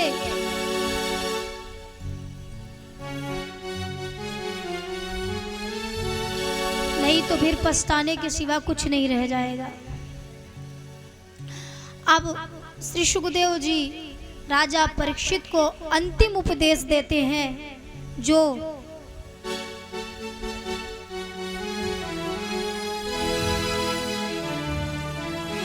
श्री सुखदेव जी राजा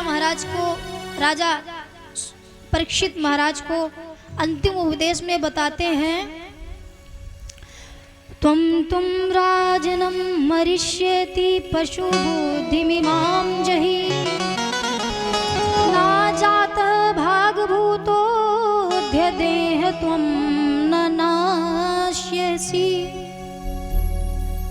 ये जो आपका शरीर है, हे राजन, अब मैं आपको बताऊंगा कि जो आपके मन में है कि मैं मर जाऊंगा, आज के 7वें दिन सर्प के डसने से मेरी मृत्यु हो जाएगी, आप इस विवेक को अपने मन से निकाल दीजिए, इस बुद्धि को छोड़ दीजिए कि आपको कुछ हो भी जाएगा।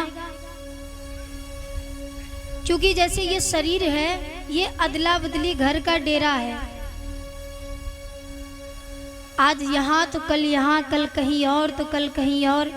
ये यहाँ पर जिसके मन से मृत्यु का भय निकल गया, वो व्यक्ति अभय को प्रदान हो गया। अंतिम उपदेश देते हैं और फिर भागवत के सार पर चर्चा करते हैं कि संपूर्ण भागवत में भी यही कहा गया, भागवत का जो सार श्लोक है उसमें भी यही कहा गया कि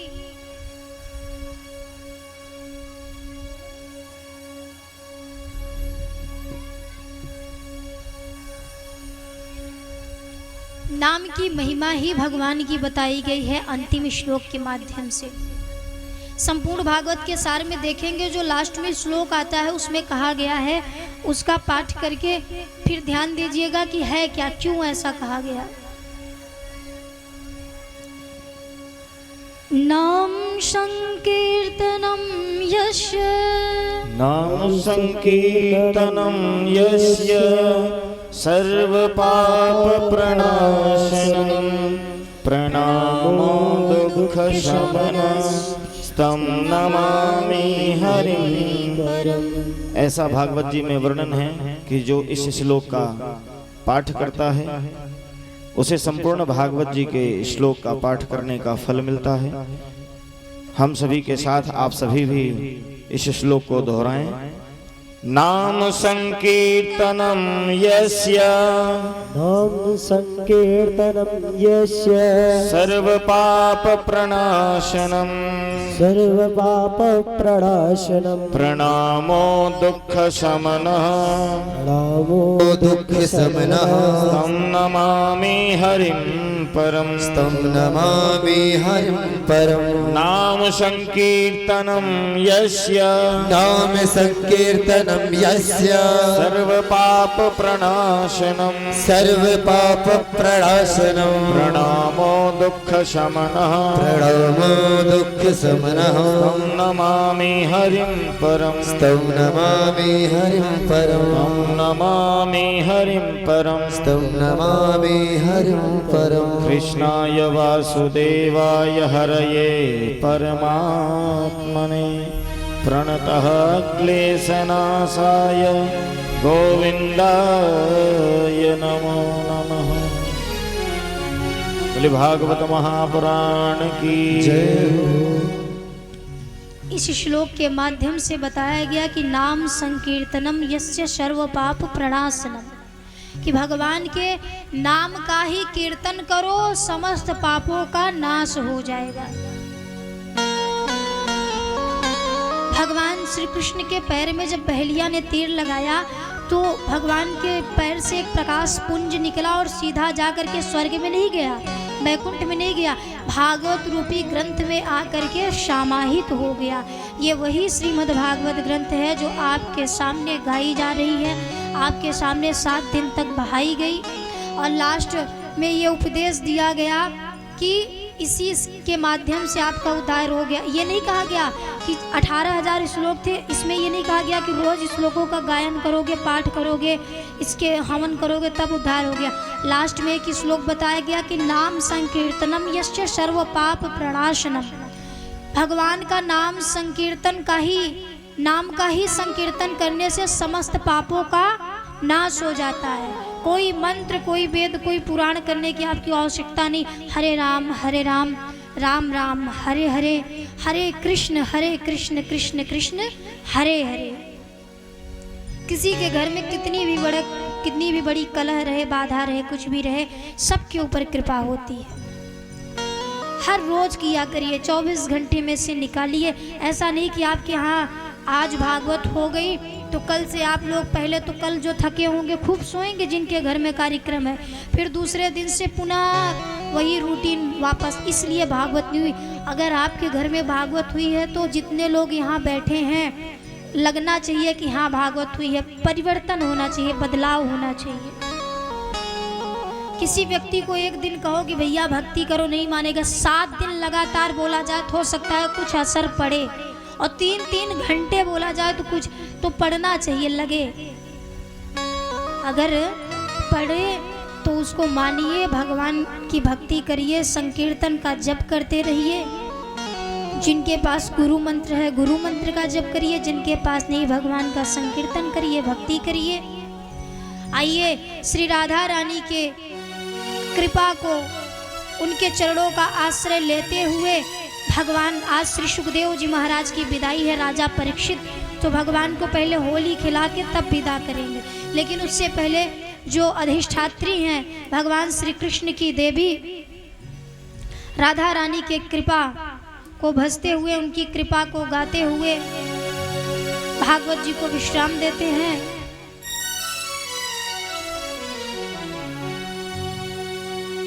ओ हम हो गए राधा रानी के, हम हो गए श्यामा प्यारी के। दोनों हाथ उठा के सभी भाव के साथ, ओ हम हाथ उठा कर कहते हैं हम हो गए राधा रानी के। हम हाथ उठा कर कहते हैं हम हो गए राधा रानी के। हम हाथ उठा कर कहते हैं हम हो गए राधा रानी के। हम हाथ उठा कर कहते हैं हम हो गए राधा रानी के। हम हो गए राधा रानी के। हम हो गए राधा रानी के। राधे बरसाने वाली के। राधे बरसाने वाली के। राधे राधा की प्यारी के। राधा बरसाने वाली के। राधे वृषभान दुलारी के। ओ राधे विषमान दुलारी के। राधे संतों की प्यारी के। राधे संतों की प्यारी के। हम भुजा उठा कर कहते हैं हम हो गए राधा रानी। हम भुजा उठा कर कहते हैं हम हो गए राधा रानी के। अगर आप इंतजार करोगे कि हम आज भी कहेंगे खड़े होइए, अब नहीं कहेंगे। 7 दिन हमने खूब कहा, जितना कहना था कहा। अब 84 लाख योनियों में चाहे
हम हो गए राधा रानी के, हम हो गए श्यामा प्यारी के। हम हो गए श्यामा प्यारी के, हम हो गए राधा रानी के। दोनों भुजा उठा कर कहते हैं हम हो गए राधा रानी के। दोनों भुजा उठा कर कहते हैं हम हो गए राधा रानी के।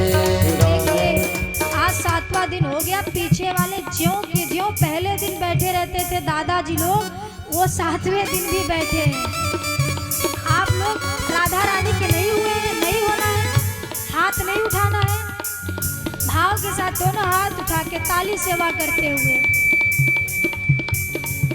हम हो गए राधा रानी के, हम हो गए श्यामा प्यारी के। हम हो गए राधा रानी के, हम हो गए श्यामा प्यारी के। हम हो गए राधा रानी के, हम हो गए श्यामा प्यारी के। हम हो गए राधा रानी के, हम हो गए श्यामा प्यारी के।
कथा को प्रणाम करते हुए विश्राम देते हैं। कार्य को लाल बनाए गई रे गोरी बरसाने वाली गोरी बरसाने वाली। आज ठाकुर जी को होली उत्सव के माध्यम से विदाई होगी। कार्य को लाल बनाए गई रे गोरी बरसाने वाली। कार्य को लाल बनाए गई रे गोरी बरसाने वाली। कार्य को लाल बनाए गई रे गोरी बरसाने वाली। कार्य को लाल बनाए गई रे गोरी बरसाने वाली। बरसाने वाली गोरी बरसाने वाली। बरसाने वाली गोरी बरसाने वाली। कार्य को लाल बनाए गई रे गोरी बरसाने वाली।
बरसाने वाली।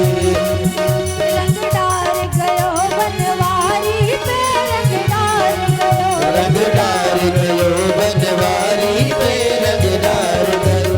रंग डार गयो बनवारी पे रंग डार गयो। रंग डार गयो बनवारी पे रंग डार गयो। रंग डार गयो बनवारी पे रंग डार गयो। रंग डार गयो बनवारी पे रंग डार गयो। डार गयो डार गयो डार गयो डार गयो। डार पे रंग डार गयो।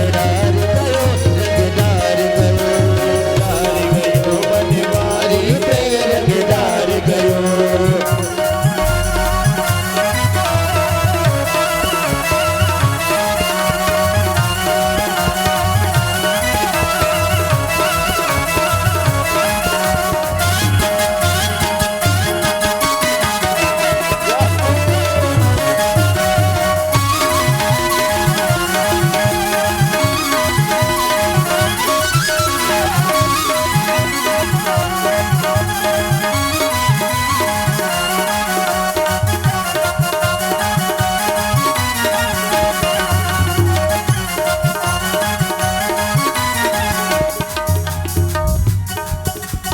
आज बीरज में होरी रे रसिया।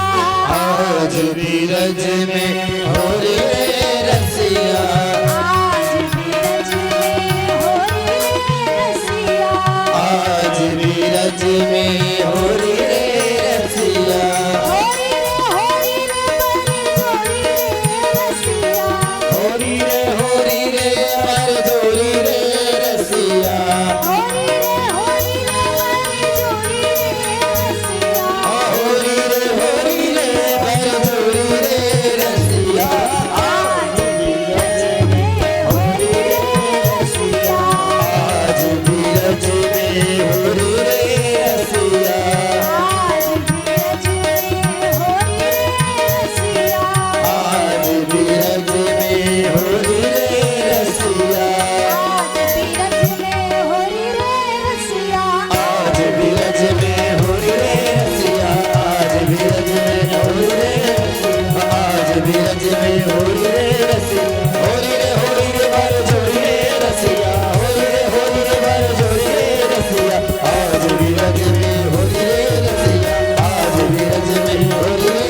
नंद के लाला की जय हो। श्री भागवत भगवान की जय हो। व्यास जी महाराज की जय हो। लक्ष्मी नारायण भगवान की जय हो। सभी लोग अपने अपने स्थान पर बैठ जाए।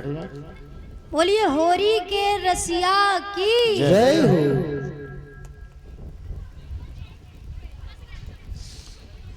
हम यजमान परिवार के समस्त पुत्र और उनकी बहुओं से निवेदन करेंगे कि व्यास जी का पूजन कर भगवान सुखदेव जी की विदाई करें चारों पुत्रों से और उनकी अर्धांगिनियों से। यदि हमारी आवाज सुनाई दे रही हो तो यजमान परिवार के जितने भी हमारे यजमान जी के पुत्र हैं 4,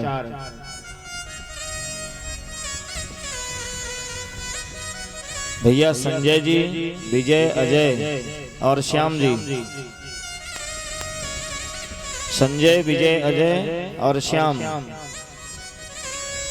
मंच पे हमें, और साथ ही आप सभी का बहुत बहुत आभार, बहुत बहुत धन्यवाद। विशेष यजमान जी को बहुत बहुत आभार, बहुत बहुत धन्यवाद जो यह आयोजन हुआ और जो विशेष इस आयोजन के परमार्थी स्वरूप हैं, जिनके ये कह सकें कि निर्देशानुसार यह आयोजन हुआ। श्री आद्या प्रसाद पांडे जी, एक बार उनके लिए करतल ध्वनि से स्वागत करें सभी लोग।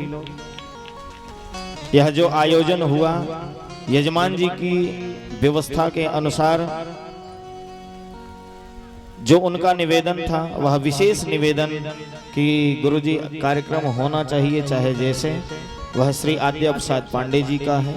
एक बार उनके लिए करतल ध्वनि से स्वागत और यजमान परिवार के लिए सभी के लिए करतल ध्वनि से स्वागत। विशेष आभार यजमान परिवार में संजय जी को, क्योंकि संजय यानी मुन्ना जी, विशेष आभार उन्हीं को। बाकी मुंह बना के बैठे रहे, हमें कोई मतलब नहीं, क्योंकि जो दिखता है वही बिकता है, जो दिखेगा वही बिकेगा। तो विशेष आभार संजय जी को कि जो इतनी बड़ी व्यवस्था को लेकर के,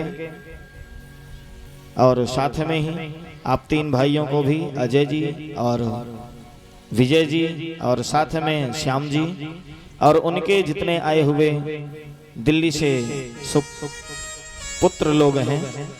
शायद ये कभी ऐसा कार्य ना किए होंगे कि गोबर हाथ में नहीं लिए होंगे, लेकिन हमने यहाँ इनसे गोबर से लीपा भी लगवा लिया। प्रेम से बोलो राधे राधे। खास करके उनकी पुत्रियों से भी, कि जो काम कभी इन्होंने नहीं विचार नहीं किया रहा होगा कि ये हम कर सकते हैं, वो हमने यहाँ इनसे करवा लिया। ये ठाकुर जी की बड़ी प्रेम है और ठाकुर जी की बड़ी कृपा है। आज यह यज्ञ सफल हुआ, इसमें विशेष कृपा जो है वह आप सबकी मति पे है कि जो हमारी बातों का बिल्कुल अनादर न करते हुए, हमारी बातों को सर आंखों पे रख करके यह यज्ञ आप सभी ने शांतिपूर्ण तरीके से सफल किया। आप सभी को बहुत बहुत आभार। और हमारे समस्त ग्रामवासी और जितने भी श्रवणार्थी हैं इन सभी का बहुत बहुत आभार एवं साधुवाद। कल पूर्णाहुति है, यज्ञ की पूर्णाहुति कल है। कल 10 बजे से हवन आरंभ हो जाएगा।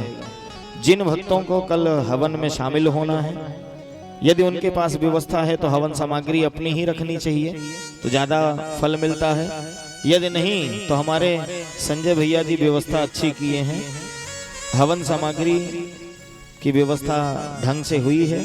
आप सभी लोग जितने यहाँ श्रवण करने आए हुए हैं कथा, उनसे तो विशेष निवेदन है जो 7 दिनों तक लगातार आए हैं कि कल 10 बजे अवश्य यहाँ आ जाएं। एक ही आहुति चाहे डालें, लेकिन पूर्णाहुति की आहुति डालने से इस यज्ञ के जो भी पुण्य है वह पुण्य आप सभी को मिलेंगे। एक बार प्रेम से बोलिए राधे राधे। बोले वृंदावन बिहारी लाल की जय जय श्री राधे।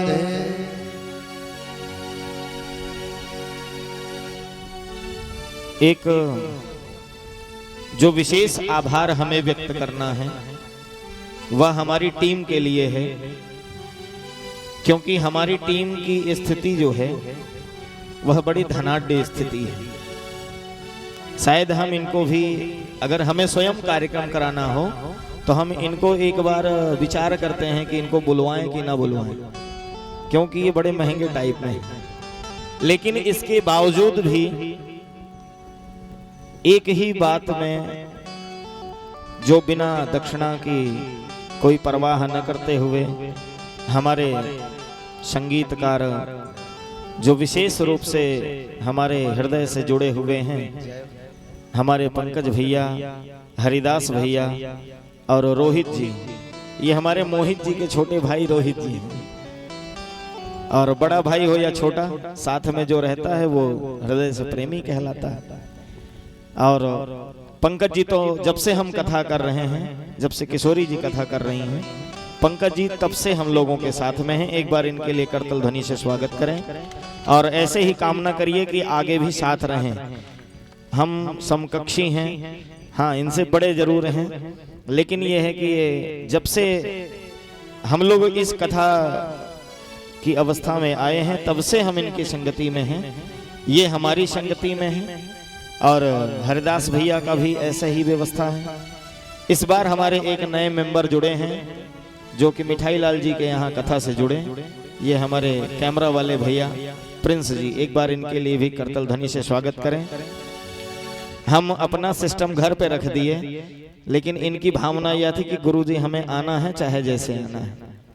अब वो आपका प्रेम है, ये आपकी बड़ी कृपा है कि आप यहाँ आए। एक बार आप सभी के लिए बहुत बहुत करतल ध्वनि से स्वागत। और 16 तारीख से किशोरी जी की कथा थी। हमने इस कथा के लिए बिल्कुल साफ मना कर दिया था कि भैया हम लोग बहुत व्यस्त हैं, कथा बिल्कुल नहीं हो पाएगी।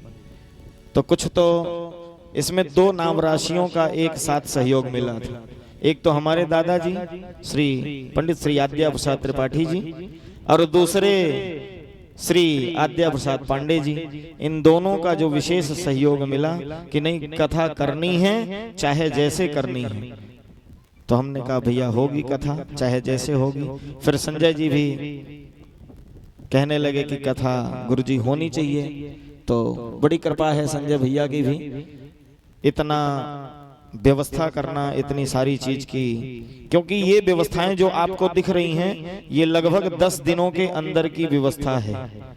सत्यनारायण भगवान की यदि कथा भी हम श्रवण करते हैं तो 1 हफ्ते पहले से उसकी व्यवस्था में लग जाते हैं। इन्होंने श्रीमद् भागवत सप्ताह ज्ञान यज्ञ की व्यवस्था 10 दिनों में करी है। ऐसे परीक्षित के लिए एक बार करतल ध्वनि से स्वागत करें और इनका मान बढ़ावें कि ऐसे ही यह अपने पूर्वजों के लिए, अपने माता पिता के लिए, अपने घर परिवार के लिए ऐसे ही चलते रहें और इनका परिवार एक सामंजस्य होकर के इस ग्राम सभा में एक दिव्य कीर्ति, एक दिव्यमान फैलाए। मैं यही चाहता हूं, आप सभी को बारंबार आशीर्वाद देता हूं कि आप सभी एकजुट होकर के, जिस प्रकार से 4 लकड़ी जब एकत्रित हो जाती है तो अच्छों की हिम्मत बागडोर दे जाती है कि उसे तोड़ नहीं सकते, उसी प्रकार आप चारों भाई एक हो जाएं तो हमेशा आप आगे बढ़ते रहेंगे। ये हम भगवान से कामना करते हैं, आप सभी को आशीर्वाद देते हैं। और विशेष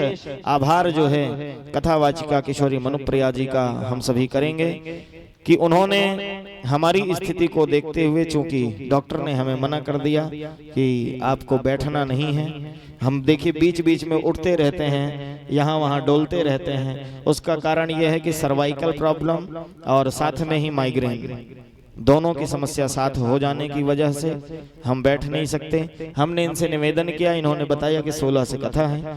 हमने यजमान को डायरेक्ट फोन लगाया कि वो कथा हम आपकी जुलाई में यदि रख दें, आपको कोई आपत्ति तो नहीं? तो बोला गुरुजी ये आपकी जैसे विचार हो। यजमान मान गया, हमने इनको मना लिया कि यहाँ कथा करनी है। एक बार इनके लिए करतल ध्वनि से स्वागत करें और भगवान ऐसे ही सभी की मनोकामना पूर्ण करते रहें। आइए दिव्य आरती की ओर चलते हैं। आरती के बाद आप सभी लोग प्रसादी लेंगे।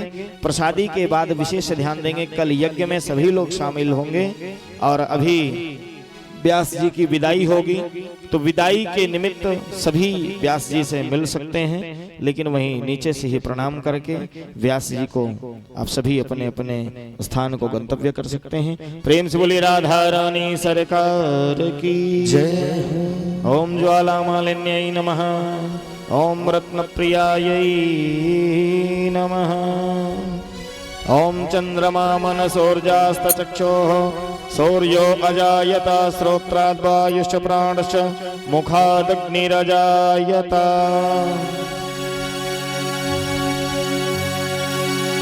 अधर धर मुरली बजैया की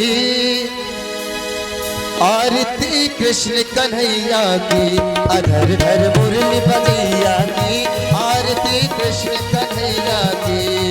धर मुरली बजैया की आरती कृष्ण कन्हैया की।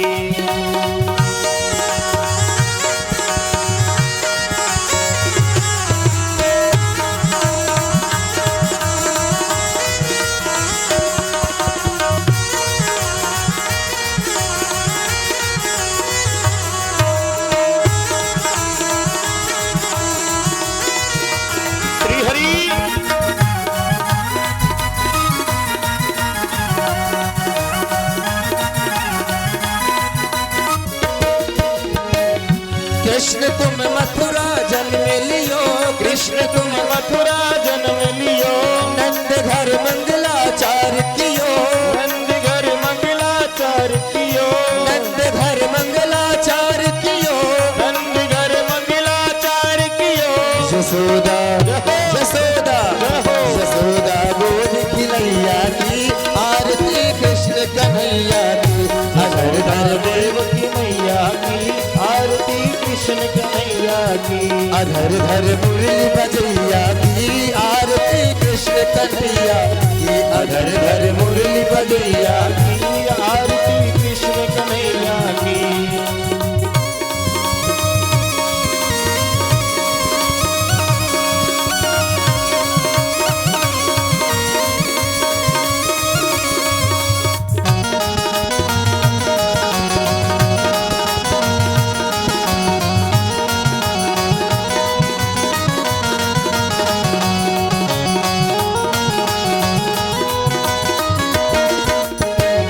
कृष्ण तुम यशोदा के छैया, कृष्ण तुम यशोदा के छैया, श्याम बलदाऊ के भैया, श्याम बलदारू के भैया, श्याम बलदाऊ के भैया, श्याम बलदाऊ के भैया। बन बन ओ बन बन गाय चरैया की आरती कृष्ण कन्हैया की। अधर धर मुरली बजैया की आरती कृष्ण कन्हैया की। अधर धर मुरली बजैया की आरती कृष्ण कन्हैया की। अधर धर मुरली बजैया की आरती कृष्ण कन्हैया की।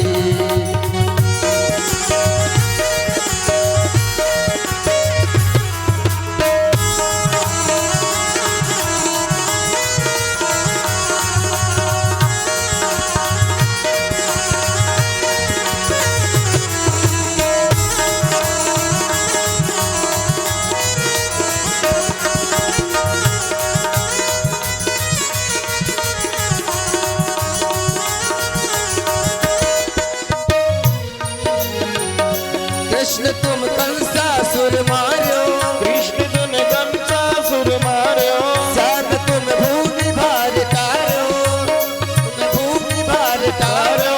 भुका लिया नाग नथैया की आरती कृष्ण कन्हैया की। अधर धर मुरली बजैया की आरती कृष्ण कन्हैया की। श्री भाग्यवत भगवान की है आरती, पापियों को पाप से है आरती। श्री भाग्यवत भगवान की है आरती, पापियों को पाप से है आरती। ये अमर ग्रंथ ये मुक्ति पंथ ये वचन वेद निराला, नव ज्योति जगाने वाला।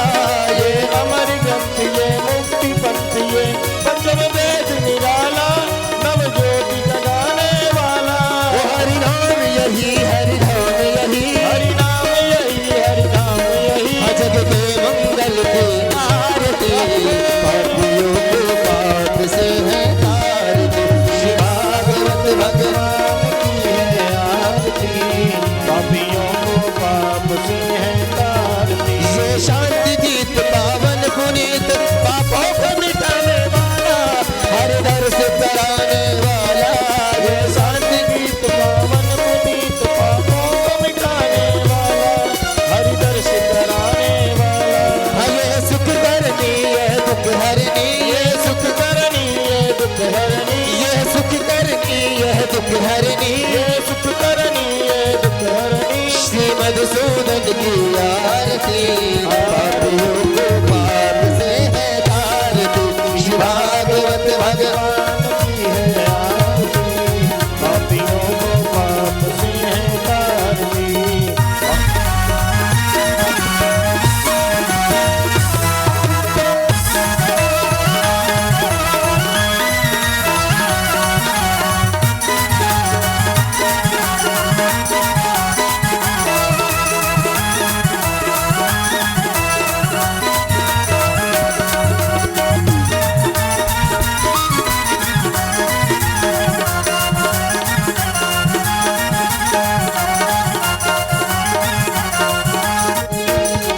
ये मधुर बोल जग पंथ खोल, सतमार्ग बताने वाला, बिगड़ी को बनाने वाला। ये मधुर बोल जग पंथी खोल, सन्मार्ग बताने वाला, बिगड़ी को बनाने वाला। श्री राम यही घनश्याम यही, राम यही घनश्याम यही, सीताराम यही राधा श्याम यही, सीताराम यही राधा श्याम यही। प्रभु की महिमा की आरती, पापियों को पाप से है तारती। श्री भागवत भगवान की है आरती, पापियों को पाप से है तारती। हर गुण गौरव रावतारम, संसार गौरव भजेन्द्रहारम। सदा वसंतम हृदयारविंदे भवं भवानी सहितं मम। तमेव माता पिता त्वमेव, तमेव बन्धु जिसका त्वमेव, त्वमेव वेद्या ब्रह्ममेव, त्वमेव सर्वं मन्देव देव। तं केशवं राम नारायणं कृष्ण दामोदरं वासुदेवं हरिं श्रीधरं माधवं गोपिकावल्लभं जानकीनायकं रामचन्द्रं भजे। हरे राम राम राम राम हरे हरे, हरे कृष्ण कृष्ण कृष्ण हरे राम राम राम हरे हरे, हरे कृष्ण कृष्ण कृष्ण हरे हरे। हरे राम राम हरे हरे, हरे कृष्ण कृष्ण कृष्ण हरे हरे। हरे राम राम राम हरे हरे, हरे कृष्ण कृष्ण कृष्ण हरे हरे। हरे राम हरे राम हरे हरे, हरे कृष्ण कृष्ण कृष्ण हरे हरे। हरे राम राम राम हरे हरे, हरे कृष्ण कृष्ण हरे कृष्ण। श्री ज्वाला मालिन्यै नमो नमः। जले ज्वाला स्थले ज्वाला ज्वाला पर्वतमण्डले ज्वाला ग्राकृते वस्त्वा ज्वाला देवी नमोस्तुते। आरार्तिक्यं समर्पयामि, आरार्तिक्यादिग्रहणम्। बोलिए नारायण भक्त